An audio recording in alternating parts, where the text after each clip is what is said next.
Prepare yourself for a talk radio experience like no other. Strap yourselves in and hold on. He stands for truth. He stands for justice.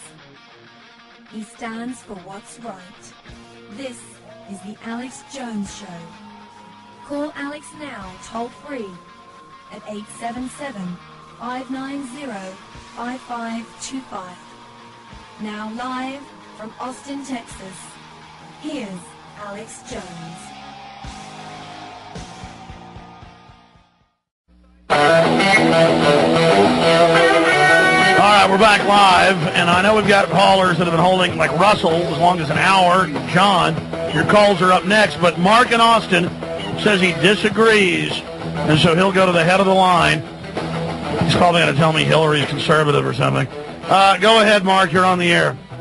Yes, Alex. The spiritual or mental cause of this country going down is that all the churches teach that the human appearing of the Holy Ghost, that is, Mary Baker Eddy and Christian Science, are from the devil.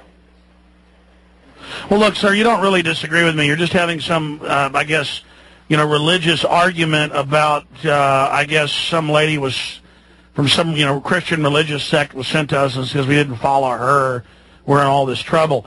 I would agree that overall, as a nation, we become very materialistic, very petty. The average American, we've all seen jaywalking on Jay Leno, where they don't know anything. I mean, they don't even know what the U.S. is. They don't know any. They're just drooling idiots. But I've seen national studies, university studies. Most people, again, don't know basics about where their state capital is, how many continents there are. To them, it's like rocket science at what temperature Fahrenheit, water freezes. They don't know how infrastructure operates. They don't know what the three branches of government are. But they know Al-Qaeda hit us on 9/11. You try to explain to them Al-Qaeda is run by our government publicly. Again, they treat you like complete morons, ladies and gentlemen. It's just so frustrating. I remember in 2002 seeing deals in 2003 signed to merge our military with Canada and Mexico. Now you hear about $143 billion deal to Mexico with their military, and it says to aid the U.S. Remember, the Mexican troops came up during Katrina. The Canadian troops came in. I mean, it's mainstream news that 20% of the ground force in Iraq are illegal aliens that were legalized. Our Army now is 20% illegal alien. And that they're actually looking for aggravated felons. Not just felons, meaning, they stole a bunch of credit cards or stole a bunch of cards. I mean, these are violent, arson, rape. You don't believe me? Just Google it. And the military says, well, yeah, we need rape. Well, it's, they're sorry. I mean, I remember going to urban warfare drills in 1999 and videotaping Canadian and British and Dutch troops aiding Marines to take Americans' guns and saying it's for America. And then, of course, in New Orleans, they didn't bring food and water. They came to confiscate guns. And foreign troops were in support roles feeding our troops to go do that.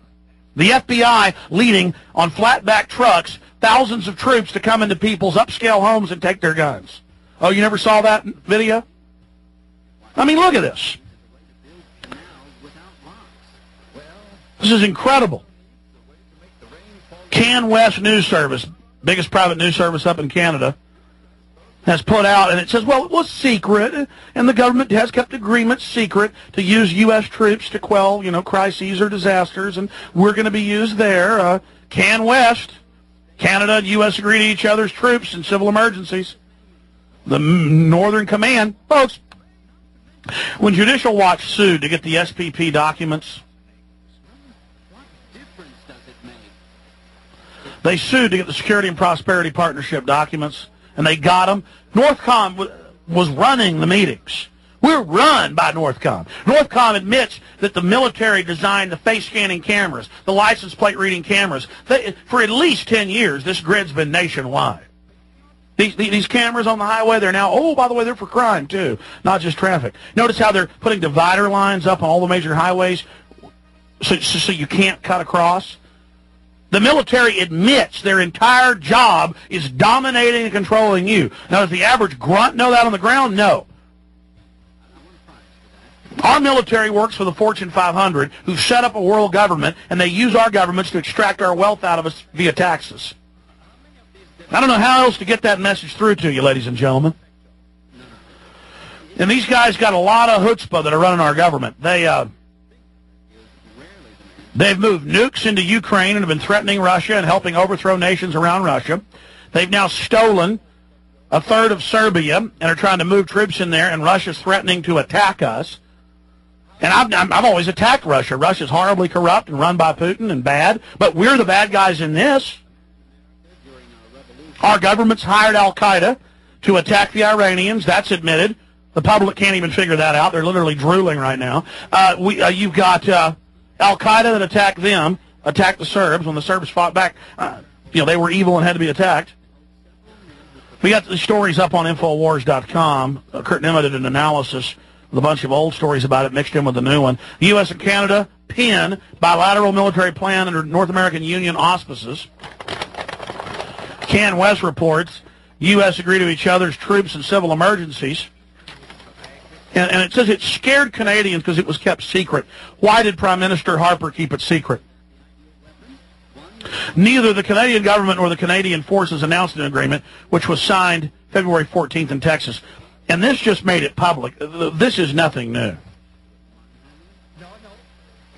American soldiers arrive on the border of Toronto as part of a training exercise and carrying out a NATO presence patrol in the Indian Ocean near Somalia. Goes on and on. And then here's the San Francisco Chronicle. Rule by fear or rule by law. And it goes into martial law and the FEMA camps they've publicly built for you, and it says for martial law, and they say they're going to take your guns. And they've hired 26,000 preachers to train them to tell you to hand your guns in. Most big preachers here in Austin, where I broadcast from, have admitted they're part of this program. We told you about this program a year before it was declassified. Bad people run the government. Do you understand? They're getting a lot of well-meaning idiots in InfraGard that the FBI has recruited 23,000 executives. I mean, just secret police everywhere. But the border's wide open. Illegal aliens don't show ID to get a bank account. Rule by fear or rule by law. The power of the executive to cast a man into prison without formulating any charge known to law, and particularly to deny him the judgment of his peers, is the highest degree odious and is the foundation of all totalitarian governments, whether Nazi or communist. Winston Churchill, November 21st, 1943. And then they just go through. It says in the U.S. Code, any U.S. citizen can be arrested, secretly tried, secretly executed. It says that the military funding under Northcom now deals to abolish the governors. That President Bush is a dictator. Of course, that'll be passed on to Barack Obama. The liberals will love it when he's taking our guns and be running around jihading in the streets. Oh, we're all in deep trouble. It's all gone, folks. They're going to rape everything you've got. They're going to take all your pension funds, everything. And you're still going to sit there worshiping them on the news when the very corporations that stole your pension funds, destroyed the dollar, moved all the assets offshore. You'll still go, oh, I love the government. I love the advice they give me. They wouldn't hurt me. The government's nice. A bunch of hardcore corporations with their own private intelligence agencies didn't come in 47 with the National Security Act and turn the government into their own private cash machine. And they didn't get real arrogant and decide to just go ahead and deep six the U.S. and totally blow it out into a third world military colony. Everything's fine. I love the government. I love FEMA camps. I love the fact that they got secret police everywhere. I love the fact that the law is all selectively enforced now. I like being face scanned and plate reading camera everywhere. I love the fact the Pentagon designed it and admits we're now a theater of operations under Northcom. I like having fluoride put in my water when even the new scientist admits it reduces my IQ by 20 points. I like being brain damaged. I like being stupid.